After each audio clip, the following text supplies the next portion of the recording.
Hey guys, Jester here.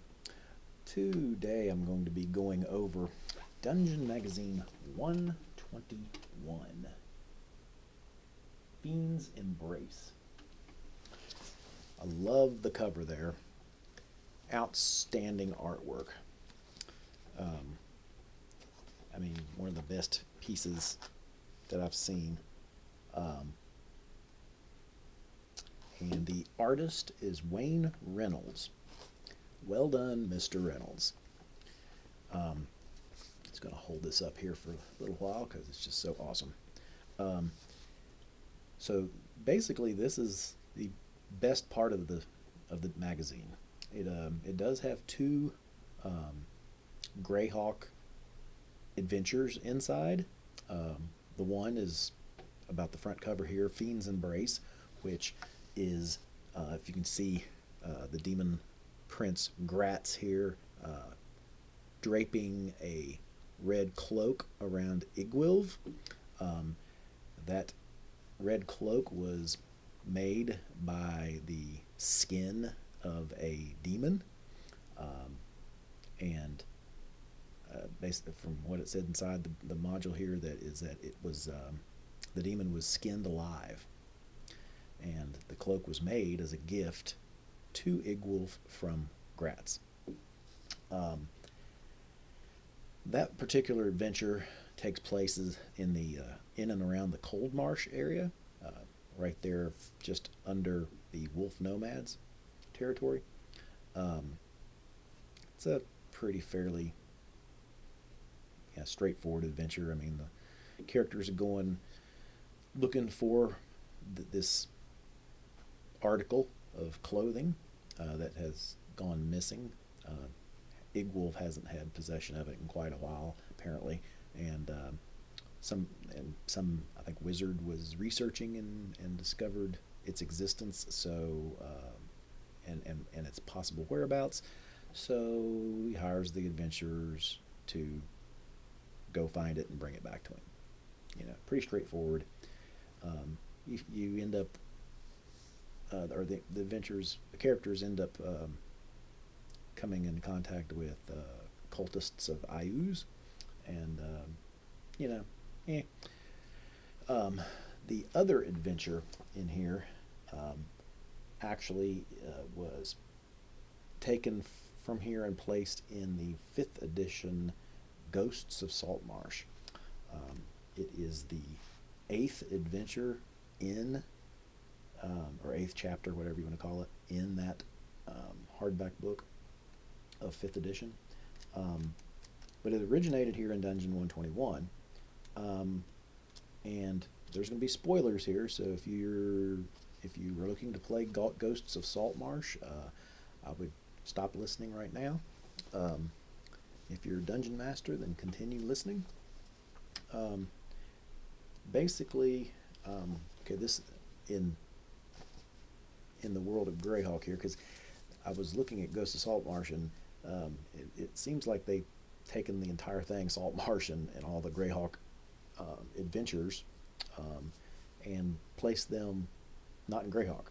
Now I could be wrong, but I believe that was the case, because every time it gave a suggestion where to place it, they placed it in 3 different worlds, and none of them were Greyhawk. So, take it for what that is. But in any case, it originated in Greyhawk in Dungeon 121, and it was set in the city of Primp, which was in the Great Kingdom. It's a seaport.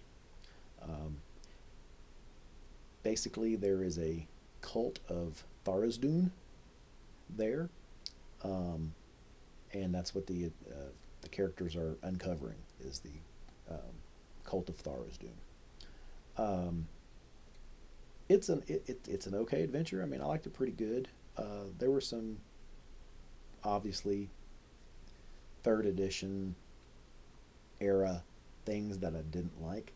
The this module, even though it was originally designed for Greyhawk, it also says that it could be placed in here, and here, other worlds and everything. And that's one of the things that I don't really like about um, adventure design, um, because it loses its it loses the feel of the world that you're wanting to place it in. And what I'm trying to get at here is, if you can place an adventure in World of Greyhawk and Forgotten Realms at the same time, then there's something wrong with that module, because they're two entirely different types of settings, and you're not going to get the feel of Greyhawk if it's designed to also be put in Forgotten Realms and vice versa. And here is one of the things that I'm referring to. So, like I said, this is a port city. It takes place at the docks area. Um, there is a ship that is hoisted up in the air with a crane. But if you look at the artwork here, it looks more reminiscent of, I mean, this, 1940s all the way up through the 80s, maybe. Um, I mean, you've got you've got a metal. Oh, hang on, wrong finger. Here we go. You got a metal crane thing here with metal um, piers, whatever you want to call that thing, with the actual crane part of it itself. But if you look down underneath, there we go. If you look down underneath, it looks like it's got cables and stuff, for hydraulics and crap. And it's like, come on, this is Greyhawk is a medieval type fantasy setting. You got knights and it's Lord of the Rings type stuff. You don't have this in a docks area. I mean, like, again, this would be something in modern day times, not, it's like, why put that this would be more fitting for for Forgotten Realms. I mean, I wouldn't place it there either, but with Forgotten Realms, with all of its um, mechanical people and all that kind of stuff, I mean, that'd make more sense there. But that's not Greyhawk. So if you're going to write a Greyhawk module, make sure it fits in Greyhawk. Make sure it makes sense in Greyhawk. Okay? This doesn't make sense for Greyhawk. Other than the Tharizdun connection, that's about the only thing that really makes sense for this to actually be placed in Greyhawk. Um, like I said, I like the overall adventure. You've got the boss at the end is really cool. The encounter there, you've got basically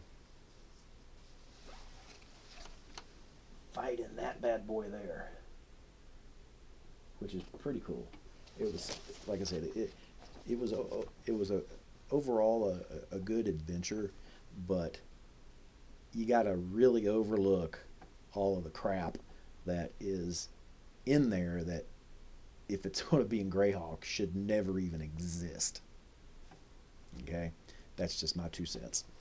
Um, but yeah, I mean, it was. I mean, we had fun playing it. But again, like I said, you gotta overlook some of the just retarded things that was placed in there, and then trying to place it in Greyhawk as the main as the main location. I mean, it even lists, because when it lists, that this can be put in Forgotten Realms, it doesn't. I don't think it actually says where it could be put there, but it specifically says Primp in the World of Greyhawk. So, I mean, kudos to the writer for the actual adventure, but the location, designing the location, need to think a little bit better next time, dude. Um, but anyway, that's my opinion. You guys might have differing opinions, and that's fine. If you do, leave them in the comments section. I'd love to hear what you got to say about it. Um, Make sure you hit the like, subscribe, and notifications bells. Make sure you share with all your friends. Thanks for watching. I do appreciate that greatly. Um, if you'd like to support this channel, I don't have a tip jar or a Patreon account, but I do have a novel that I've written, and I just finished, or I will have pretty quickly just finished reading it on my Wednesday night edition of Storytime with Jester. It's available on this channel in the About section in hardback, ebook, and paperback, or yeah, paperback formats. There's links to those areas that takes you straight there, and you can purchase the one of your choice. You can also go online to Amazon.com and purchase them there as well. The Kindle edition is $2.58, as is the Lulu ebook edition. But I know more people seem to like Kindle better than just your standard ebook.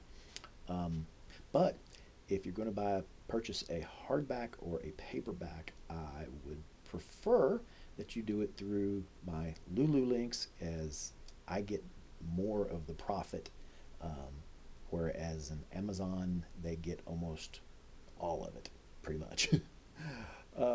So yeah, but however you prefer, go for it. Either way, I would be much appreciative. And so yeah, and that's about all I got tonight, guys, or today, I should say. Again, thanks for watching, and until next time, and as always, see you soon.